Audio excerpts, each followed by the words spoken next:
புதுச்சேரி, காரைக்கால் மற்றும் ஏனாம் சுகாதாரத்துறை சார்ந்த 108 அவசர ஊர்தி சேவை ஊழியர் சங்கம் சார்பில் முக்கிய அறிவிப்பு ஒன்று வெளியிடப்பட்டுள்ளது. நிலுவையில் உள்ள ஊதிய உயர்வு மற்றும் சலுகைகளை வலியுறுத்தி வரும் பிப்ரவரி 12ஆம் தேதி முதல் போராட்டத்தை முன்னெடுக்க உள்ளதாக அச்சங்கம் தெரிவித்துள்ளது.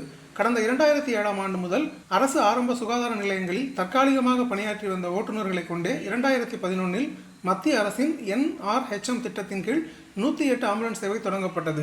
கடந்த ஆண்டு புதுச்சேரி முதலமைச்சர் அவர்கள் 108 ஆம்புலன்ஸ் ஓட்டுநர்களுக்கு ரூ.10,000 ஊதிய உயர்வு வழங்க ஆணை பிறப்பித்திருந்தார்.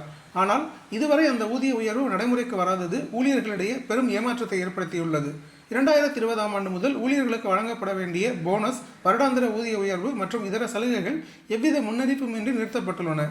NRHM திட்டத்தின் கீழ் பணிபுரியும் மற்ற பிரிவினருக்கு சலுகைகள் வழங்கப்படும் நிலையில் ஓட்டுநர்களுக்கு மட்டும் அதனை மறுப்பது சட்டத்திற்கு முரணானது என சங்கம் சுட்டிக்காட்டியுள்ளது. இது தொடர்பாக பலமுறை கடிதம் அளித்தும் சுகாதாரத்துறை எந்தவித நடவடிக்கையும் எடுக்கவில்லை என அவர்கள் குற்றம் சாட்டியுள்ளனர்.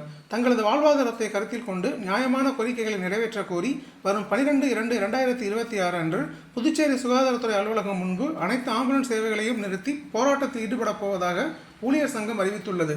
வேலை நிறுத்தம் என்பது எங்களது விருப்பம் அல்ல, ஆனால் வாழ்வதற்கு வேறு வழியில்லாத சூழலில் இந்த முடிவை எடுத்துள்ளோம் என சங்கத்தின் நிர்வாகிகள் அந்த அறிக்கையில் வேதனையுடன் தெரிவித்துள்ளனர்.